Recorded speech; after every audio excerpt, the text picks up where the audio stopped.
우리가 함께 봉독한 창세기 12장 1절에서 3절까지의 말씀을 근거로 선교적 삶, 우리가 교회다 라는 제목으로 말씀의 은혜를 나누겠습니다.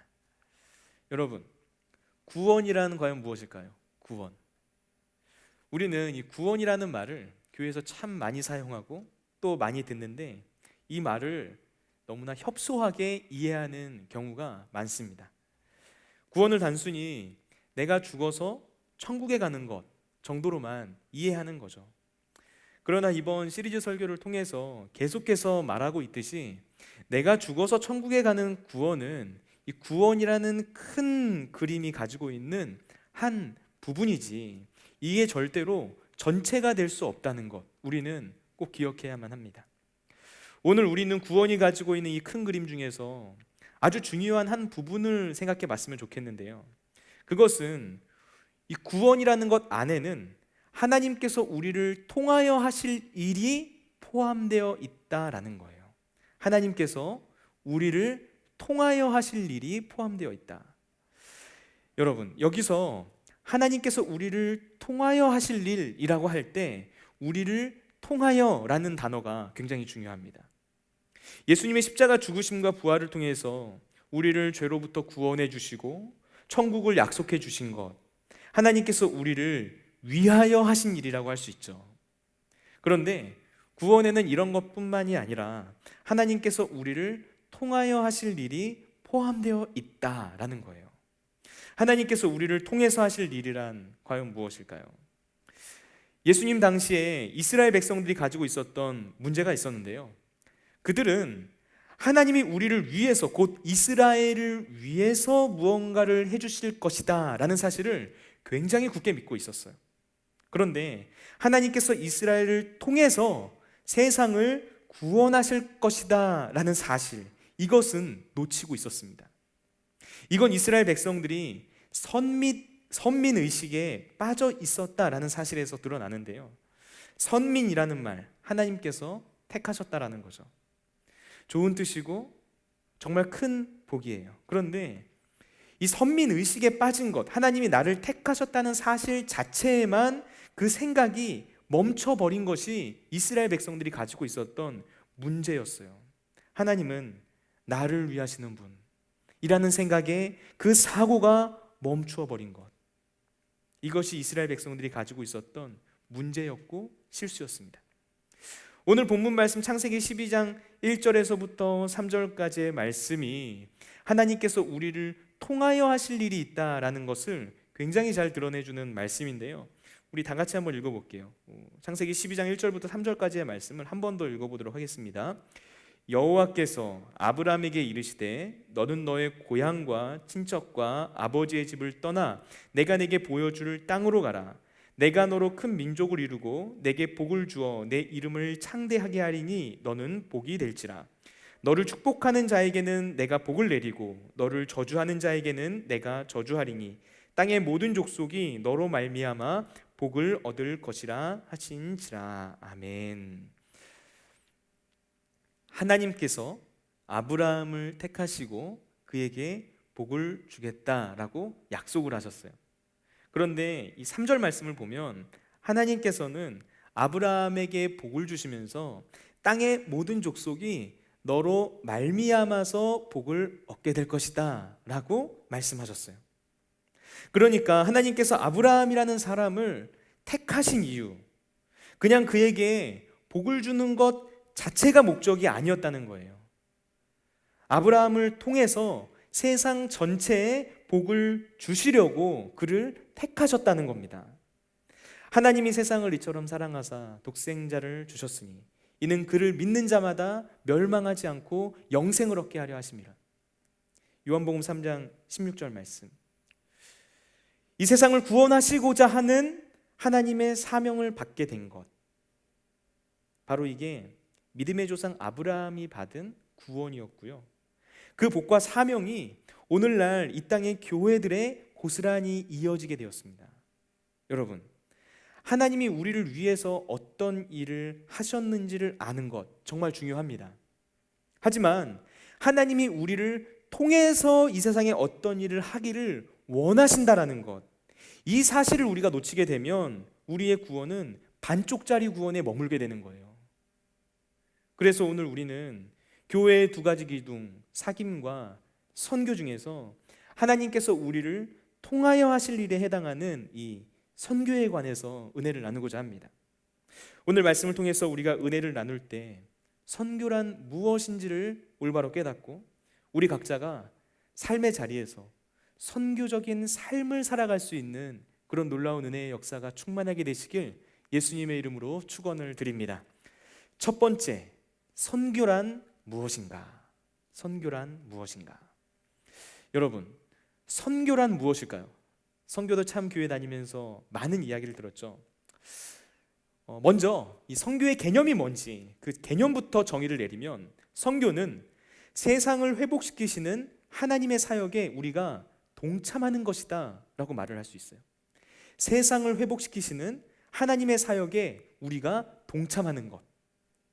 성경을 이 나무가 아니라 숲을 보면서 한번 큰 그림으로 생각해 보면 좋겠는데요, 성경의 첫 책인 이 창세기에는 하나님께서 이 세상을 창조하시는 모습이 그려져 있어요. 하나님께서 만드신 세상, 모든 것이 하나님께서 보시기에 좋았다라고 말할 수 있는 이 세상의 모습이 에덴 동산이라는 낙원의 이미지로 묘사되어 있습니다. 그런데 그렇게 하나님께서 보시기에 좋았던 세상이 인간의 타락으로 인해서 오염되죠. 이 세상에 죄가 들어오고요, 그래서 하나님께서 보시기에 좋았던 세상의 모습과 점점 거리가 멀어지는 거예요. 그래서 이 세상은 에덴 동산의 이미지로 그려졌었던 낙원의 모습과 너무나 거리가 멀어져서 온갖 죄와 저주와 고통과 아픔과 눈물이 가득한 곳으로 변해버리고 말았습니다. 그리고 그 이후에 나오는 모든 성경의 이야기들은 이렇게 죄로 물들어 있는 세상을 하나님께서 회복시켜 나가시는 하나님의 구원 역사다라고 말을 할 수가 있어요. 성경의 가장 마지막 책 요한계시록을 보면 거기에는 이 세상 역사의 마지막 때 하나님께서 모든 것들을 완전하게 회복시키실 새 하늘과 새 땅에 관한 이야기가 나옵니다. 모든 눈물을 다 닦아주시고 다시는 사망이나 애통이나 아픔이 없는, 마치 창세기에 나오는 이 에덴 동산과 같은 하나님이 보시기에 좋은 세상이 회복되는 거예요. 여러분, 선교란 바로 이런 거예요. 온 세상을 회복시켜 나가시는 하나님의 사역에 우리가 동참하는 것입니다. 단순히 사람만을 구원하는 게 아니라 이 세상에 존재하고 있는 모든 영역을 하나님께서 보시기에 좋은 곳으로 만들어 나가는 것, 회복시켜 나가는 거예요. 우리가 선교란 무엇인지에 대해서 생각할 때 크게 오해하는 것 중에 하나가 선교를 단순히 타 문화권에 가서 복음을 전하는 개념 정도로만 국한지어서 생각한다는 거예요. 선교가 가지고 있는 아주 큰 개념의 한 부분에 있는 것을 마치 전체인 것처럼 착각하는 거죠. 선교에 대한 우리의 오해를 교정하기 위해서 우리가 그림을 한번 봤으면 좋겠는데요, 첫 번째 그림 한번 보여주시겠어요? 네. 지금 화면에 나오고 있는 이 그림을 보시면 교회가 가장 위에 크게 자리를 잡고 있어요. 그리고 그 아래 교회가 가지고 있는 사명으로 예배, 교육, 선교, 봉사, 그리고 친교, 이런 것들이 자리 잡고 있습니다. 이 그림에서 교회는 선교보다 더 큰 개념이에요. 선교를 교회가 하는 많은 일들 중에 하나로 여기는 거죠. 선교에 대한 이런 개념을 저기 맨 위에 있는 글씨처럼 교회 선교라고 부릅니다. 그리고 우리는 선교에 대한 이런 과거의 개념, 이런 개념에서 탈피해서 더 큰 선교의 개념으로 나아갈 수 있어야 돼요. 다음 그림 한번 보여주시겠어요? 자, 이 그림을 보시면 하나님의 선교라고 부르는 선교의 개념인데요, 이 그림에 나오는 개념에 따르면 교회는 하나님께서 이 땅을 회복시키시고 또 하나님께서 하나님의 뜻대로 복을 주시는 데 사용되는 아주 귀한 도구가 되는 거죠. 그러나 하나님이 교회만 사용하시는 건 아니에요.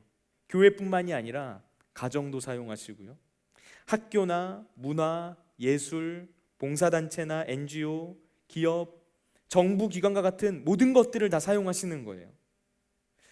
우리나라에 기독교가 들어왔을 때 초창기 선교사님들이 학교를 정말 많이 지었어요. 근데 그 선교사님들이 교회만 세우는 것으로 그치는 게 아니라 학교까지 지었던 이유는 학교를 통해서 전도를 하고 또 그 아이들을 가르쳐서 미래를 열어주고 또 자기의 삶을 충실하게 살아가면서 이 세상 가운데 하나님 나라의 가치관을 가지고 살아갈 수 있도록 만들어서 사회의 보탬이 되는 사람으로 세우려는 그런 분명한 목적이 있었다는 거예요. 이런 것들 역시 하나님 나라의 일이 된다라는 겁니다. 그런데 그렇다고 해서 학교만 하나님의 선교의 도구로 쓰임 받느냐? 그게 아니죠. 우리가 하나님께서 기뻐하시고 하나님께서 원하시는, 하나님을 경외하는 그런 건강한 가정을 세워나가는 것, 이건 역시 선교예요. 병원을 통해서 아픈 사람들을 그저 단순히 하나의 돈벌이로만 여기는 게 아니라 인간에 대한 긍휼과 사랑의 마음으로 생명을 치료하는 일을 하는 것, 이건 역시 하나님께서 하시는 선교입니다. 봉사단체나 NGO를 통해서 이 사회의 소외된 계층들을 돕고 또 그들이 스스로 자립해서 인간다운 삶을 살 수 있도록 지원해주는 일, 그건 역시 하나님의 사역이에요. 그 밖에도 정부나 기업, 문화, 예술, 이런 사회의 여러 가지 방면에서 하나님 나라의 가치관과 세계관으로 이 세상을 회복시켜 나가는 것들이 모두 다 하나님의 선교의 영역 안에 들어오게 된다는 거예요. 하나님의 선교라는 말에는 이렇게 다양한 영역에서 일하시는 하나님의 사역에 대한 개념이 담겨져 있어요. 그렇기 때문에 이 말에 담겨져 있는 선교의 개념은 교회보다 더 큰 것이 되는 거예요. 그리고 여기에는 세상을 구원시키시는 하나님의 사역이 그냥 단순히 우리가 몸담고 있는 이 지역교회, 우리로 치면 이 청주순복음교회, 여기에만 한정되어 있는 것이 아니다 라는 시각이 담겨 있는 겁니다. 그래서 하나님의 선교를 강조하시는 분들은 이 흩어지는 교회를 굉장히 강조해요. 흩어지는 교회의 개념. 교회는 단순히 건물이 아니라 하나님의 부르심을 받은 구원받은 백성들을 의미하는 것인데, 그 사람들이 주일에 함께 모여서 하나님을 예배하는 것도 정말 중요하지만 그와 동시에 교회인 우리 모두가 세상 속에 흩어져서 각자의 삶의 자리에서 그리스도인다운 삶을 살아가는 것, 이것이 정말 중요하다라고 말을 하는 거죠. 여러분, 바로 여기에서부터 우리는 오늘 설교의 제목인 이 선교적인 삶, 우리가 교회다 라는 말의 의미를 깊이 생각해 볼 수 있어요. 교회는 반드시 이런 선교의 방향성을 가지고 있는 선교적 공동체가 되어야만 한다는 거예요. 두 번째, 교회는 선교적 공동체가 되어야 합니다. 선교적 공동체. 레슬리 뉴비긴이라는 영국 출신의 인도 선교사이자 또 신학자가 있어요. 그분이 35년 동안 인도에서 선교 사역을 하다가 모든 사역을 마치고 1974년에 영국으로 다시 돌아왔습니다. 그런데 그 당시 영국 사회의 모습을 보고 이 선교사님이 굉장히 깜짝 놀라게 돼요. 왜냐하면 자기가 영국에서 인도로 선교를 떠났을 때 그때 영국이라는 나라는 완전한 기독교 국가였어요. 반면에 자기가 선교를 떠난 이 인도라는 나라는 완전히 비기독교 국가였던 거죠. 그래서 그 비기독교적인 나라를 영국과 같은 기독교 사회로 변화시키겠다라는 비전을 가지고 선교사로 헌신하고 평생을 헌신했던 거예요. 그런데 35년 동안의 인도 선교 사역을 마치고 고국 영국으로 돌아와 봤더니 영국 사회 곳곳에 도저히 기독교 국가, 기독교 세계라고는 말할 수 없는 모습들이 보이더라는 거예요. 단순히 교회에 다니는 기독교 인구의 숫자가 적어졌다라는 얘기를 하는 게 아닙니다. 물론 숫자가 적어진 것도 있었죠. 그런데 그보다 더 본질적으로 예수 믿는 사람들의 삶의 모습 속에서 그리스도인다운 삶의 모습이 사라졌다라는 사실을 보게 된 거예요. 그래서 굉장히 큰 충격을 받고 이 선교사님이 다시 성경을 들여다보는데 이 선교사님의 눈에 요한복음 20장 21절 말씀이 들어왔대요. 그 말씀 중에서 이 내용인데요. 아버지께서 나를 보내신 것 같이 나도 너희를 보내노라 라는 말씀입니다. 이 말씀에 따르면 하나님께서 예수님을 이 세상에 보내신 것처럼 예수님도 제자들을 이 세상 가운데로 보낸다라고 말씀하고 계세요. 그러니까 하나님께서 모든 그리스도인들, 우리 믿는 사람들, 교회를 세상에 보내시는 주체가 되는 거예요. 그리고 바로 여기에서부터 교회와 선교의 개념에 대한 패러다임의 변화가 생기게 되었어요. 그림을 한번 보여주시겠어요? 네, 종래 선교 이해와 선교적 교회, 이 두 가지가 지금 변화가 된 건데요. 이 그림을 보시면은 이전에는 영국이나 이 미국과 같은 기독교 국가에서 비기독교 국가로 선교사를 파송하는 개념, 선교사를 보내는 것을 선교의 전부라고 생각했어요. 그런데 레슬리 류비긴이 말한 선교적 교회의 개념에 따르면 삼위일체 하나님께서 교회를 이 세상 가운데 보내시는 것이 바로 선교인 거예요. 하나님에 의해서 세상 가운데 보냄을 받은 교회, 그래서 바로 여기에서부터 선교적 교회, 미셔널 처치라고 말을 하는데 이 개념이 생겨나게 된 것입니다. 선교적 교회가 되는 것, 바로 이게 우리가 이 땅에 교회를 세워나가는 데 있어서 반드시 생각하고 고민해야만 하는 선교의 기준이에요. 우리 교회는 선교적 교회가 되어야지 그냥 선교하는 교회에 머물러서는 안 된다는 겁니다. 선교적 교회와 선교하는 교회 사이에서는 아주 본질적인 차이점이 있어요. 선교하는 교회는 그 교회가 하고 있는 여러 가지 프로그램들 중에 하나가 선교하는 거예요. 선교를 할 수도 있지만 안 할 수도 있어요. 이게 선교하는 교회입니다. 그런데 선교적 교회는 달라요. 선교가 교회의 많은 사역과 프로그램들 중에 하나가 되는 게 아니에요. 선교가 모든 사역과 프로그램의 방향을 결정짓는 가장 본질적인 교회의 존재 목적, 그 자체가 되는 겁니다. 우리가 왜 예배를 드리는지, 우리가 왜 하나님을 찬양하고 또 기도하는지, 우리가 왜 양육훈련이나 제자훈련과 같은 것들을 받으면서 내 신앙이 성장해야 하는지, 우리 공동체 안에 왜 소그룹들이 존재하고 또 여러 리더십들이 세워져 있는지, 이 모든 것들을 결정짓는 가장 본질적이고 근본적인 이유가 바로 선교가 되어야 한다는 거예요. 선교가 비전이자 방향이자 목표가 된 교회, 바로 이런 교회를 가리켜서 우리는 선교적 교회라고 부르는 거죠. 그리고 이런 선교적 교회가 되기 위해서 우리 안에 깊이 뿌리 내리고 있어야만 하는 신앙의 원동력이 있는데요. 그게 뭐냐면요, 무엇보다도 예수님을 믿는 우리 각자의 삶, 우리의 세계관과 그리고 우리의 라이프 스타일이 선교적으로 변하는 것, 바로 이것이 우리에게 필요하다라고 이야기할 수 있어요. 여러분, 우리는 이 일들을 하기 위해서 내가 속해 있는 교회 공동체, 우리 러브의 청년대학부, 또 각각의 소그룹과 소위 이제 교회 안에 있는 교회 친구들이라고 말할 수 있는 그 여러 사람들과의 네트워크 속에서 변화가 필요합니다. 관계의 방향성이 바뀌어야 돼요. 우리가 나누는 대화의 주제와 생각의 방향이 바뀌어야 돼요. 우리가 모였을 때 세상 사람들이 모이는 것과 똑같은 모양으로 모여서는 안 돼요. 그냥 술 한잔 적당하게 기울이면서 연예인 이야기하고 세상 이야기하고 다른 사람 뒷담화하고 이런 것들로 우리가 함께 모이고 교제의 관계를 만들어 나가서는 안 된다는 거예요. 세상과는 다른 고민을 생각하고 다른 주제를 말할 수 있어야 돼요. 내가 어떻게 하면 나의 일상의 자리에서 더 예수님을 닮은 삶을 살아갈 수 있을까? 우리 공동체가 어떻게 해야 지금 우리 교회가 속해 있는 이 지역에 선한 영향력을 끼칠 수 있을까? 하나님에 의해서 이 세상에 보냄받은 존재로서 우리가 어떻게 이 세상을 살아가야 하는 것이며, 또 우리 교회 공동체가 이 세상과 어떤 방법으로 소통할 수 있을 것인가? 내가 주님 앞에 기도하고 간구하고 있는 그 취업의 자리, 내가 가고자 하고 원하고자 하는 그 삶의 자리에서 내가 어떻게 해야 하나님의 영광을 드러내는 삶을 살 수 있을 것인가? 이런 것들을 고민하고 생각해야 되는 거예요.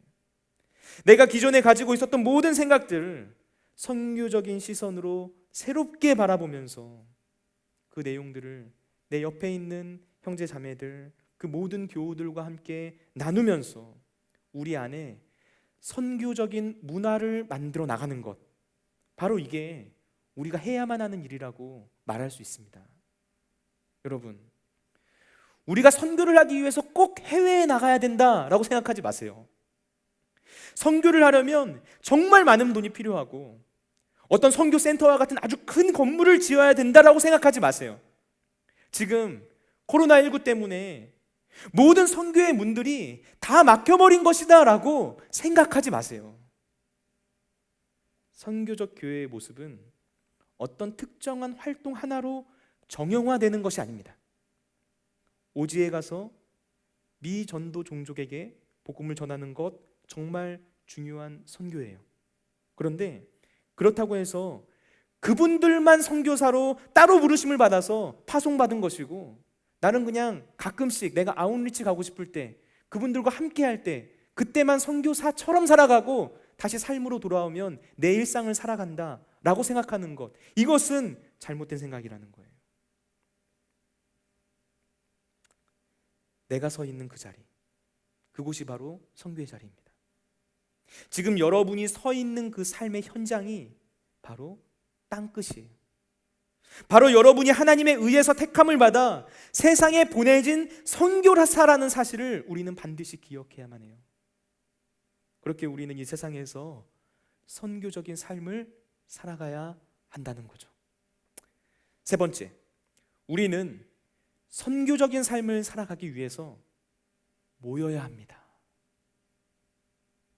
우리가 선교적 삶에 대해서 강조하고 그렇게 흩어지는 교회에 대해서 말할 때 조심해야 하는 부분이 하나 있어요. 특별히 이 코로나19 사태로 인해서 이 땅의 모든 교회 공동체가 직면하게 된 문제들, 함께 모이는 일들이 어렵게 되었을 때 우리가 반드시 생각해야만 하는 중요한 부분이 있는 거죠. 그건 흩어지는 교회와 또 모이는 교회 사이의 균형에 관해서 우리가 반드시 생각해야만 한다는 거예요. 처음 코로나19 사태가 일어나고서 많은 분들이 굉장히 낙관적인 관점에서 이 문제를 바라봤었죠. 예를 들자면 이런 거죠. 우리가 함께 모이지 못하게 된 것, 기존의 성전 중심으로 모이기만 했었던 우리의 신앙에서 벗어나라는 하나님의 메시지다. 이제 우리는 흩어져야 된다. 일상의 삶에서 예배를 드려야 한다. 이런 이야기들이 나왔었어요. 그리고 상당수의 사람들이 그런 주장에 동의하면서 교회에 모이는 것 자체를 굉장히 무식하고 또 촌스러운 그런 신앙으로 생각하는 분들이 있었습니다. 여러분, 그런데 지금 벌써 코로나19 사태가 시작된 지 근 10개월이 되었어요. 그 기간 동안 개개인의 차이가 있겠지만 그 안에서 우리의 영적인 체질과 현실이 어떤 상태에 있었는지 드러나게 되었죠. 우리가 코로나19로 인해서 이전보다 더 일상의 자리에서 하나님을 거룩하게 예배하고, 그래서 이 땅에 그리스도의 복음의 빛이 더 강성해지는 그런 놀라운 일들이 일어났나요?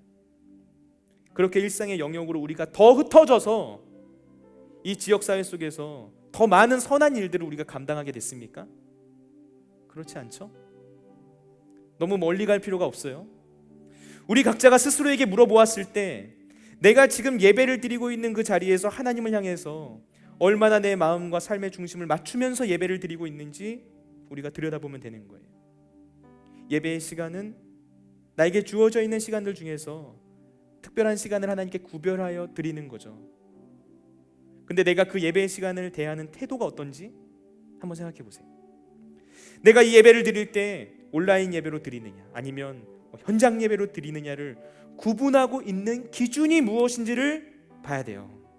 그리고 현장 예배든 온라인 예배든 그 예배를 드리게 되었을 때 예배자로 서 있는 나의 모습은 어떤지, 내 마음의 중심에 하나님을 향한 그 중심이 정말 바로 세워져 있는지, 이것을 우리는 끊임없이 점검하면서 하나님 앞에 나아가야 되는 거예요.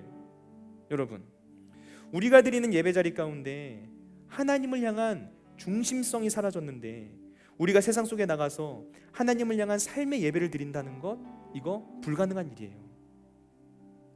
흩어지는 교회가 되는 것, 선교적인 삶을 살아가는 것, 그래서 삶의 예배를 드리게 되는 것, 이 모든 것들은 모이는 교회가 전제되지 않고서는 절대로 생명력을 유지할 수가 없는 거예요. 우리가 함께 모이는 교회 공동체의 자리에 역동성이 없고 활력이 없는데, 우리 각자의 삶의 자리에서 흩어지는 교회로 살아가니까 괜찮다라고 말하는 건 그냥 공중에 붕 떠 있는 신앙을 말하는 거죠. 귀로 들으면은 굉장히 그럴싸한 내용인데 현실에서는 전혀 적용이 되지 않는 이상주의자들이나 또는 몽상가들이 하는 이야기와 똑같은 거예요. 그래서 여러분, 이 사실을 반드시 기억하세요. 우리의 일상의 영성이 중요하면 더 중요할수록 우리의 일상 속에서 특별하게 구별되어 있는 영적인 시간들, 예배의 시간, 묵상의 시간, 기도의 시간, 이 모든 것들이 더 중요해지는 거예요. 선교를 통해서 흩어지는 교회로서 교회 공동체의 외연을 확대해 나가기를 원한다면 우리가 가장 먼저 해야 할 일은 모이는 교회로서의 중심을 더 단단하게 세워나가는 일이에요. 그런데 여기서 생기는 딜레마가 한 가지 있죠. 그건 지금 우리는 이 코로나19 사태로 인해서 점점 모이기가 어려워지는 상황이 되었다는 거예요. 이럴 때 우리는 어떻게 해야 될까요? 현장에서 도저히 못 모이는 상황이 되었는데 우리의 중심을 어떻게 모을 수 있죠? 여러분, 못 모이는 상황이 되면 온라인으로 모이면 돼요. 그리고 다시 현장에서 모일 수 있는 상황이 되면 방역수칙 지켜가면서 현장에서 모이면 됩니다. 어떤 도구와 방법을 사용해서든 우리 안에 하나님을 향한 마음의 중심을 세우고 아주 분명한 기준을 세워놓고 함께 주님을 예배하고 주님과 교제하고 또 하나님께서 나에게 주신 부르심이 무엇인지를 분명하게 돌아보고 주님께서 주신 소명을 매일매일 발견해가면서 계속해서 새로운 길과 새로운 방법을 찾아나가는 지혜가 우리에게 필요한 거예요. 그러면 그때부터 우리는 하나님께서 기뻐하시는 삶, 바로 선교적인 삶을 살아갈 수 있는 거죠. 여러분, 예수님께서는 산상수훈의 말씀을 전하시면서 너희는 세상의 빛이다 라고 말씀하셨어요.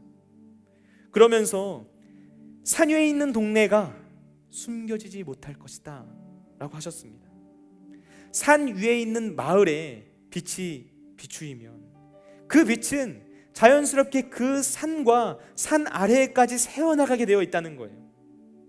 모든 사람이 저 높은 곳에서 비추이는 빛을 보고 아, 저기에 마을이 있구나, 그리고 그곳에 빛이 있구나 라는 사실을 알게 된다는 거예요.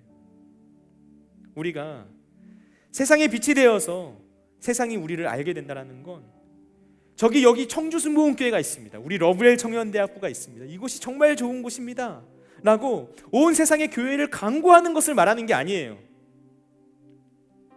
이 빛은 우리의 삶을 통해서, 우리의 사귐의 관계를 통해서, 또 우리가 해나가는 선교적인 삶을 통해서 자연스럽게 드러나게 되는 빛이라고 할 수 있어요. 우리의 삶 자체가 빛이 되는 거죠. 영원한 빛으로 이 땅에 오신 예수님을 닮은 삶, 그런 삶을 우리 모두가 살아가게 되는 거예요. 어떤 자리에서든 어떤 환경에서든 이전보다 더 간절한 갈망과 목마름으로 하나님을 찾고 예배하는 삶을 살아가는 것입니다. 그리고 이렇게 우리의 삶이 변화되었을 때 하나님께서 우리 모두의 인생을 변화시키시는 그런 놀라운 일들이 일어나게 될 거예요. 오늘 이 예배의 자리에 나와서 주님을 바라보는 저와 여러분 모두의 마음과 생각과 그 삶 가운데 이런 놀라운 은혜의 역사들이 충만하게 되시길 예수님의 이름으로 축원을 드립니다. 우리 시간 다 같이 찬양하며 기도하며 나가길 원합니다. 사랑과 은혜가 충만하신 하나님 아버지, 우리가 이 시간 주님을 믿음으로 바라보며 주님께로 가까이 나가길 원합니다. 우리가 주님의 택함을 받아 하나님께서 하시고자 하시는 그 놀라운 일을 위해 세상 가운데 보냄을 받은 하나님의 사람인 줄로 알고 있사오니, 하나님, 지금 우리가 서 있는 그 삶의 자리에서 주님의 뜻을 이룰 수 있도록 인도하여 주시고 그 삶의 현장에서 하나님 아버지와 동행하며 나아갈 수 있도록 역사하여 주시옵소서. 모든 상황과 환경 가운데 함께 하시는 하나님 아버지를 믿음으로 의지하며 이 세상 가운데서 온전한 교회로 살아가길 원하오니 하나님, 우리에게 선교적인 삶을 살 수 있는 힘과 능력과 권능과 지혜를 더하여 주시옵소서.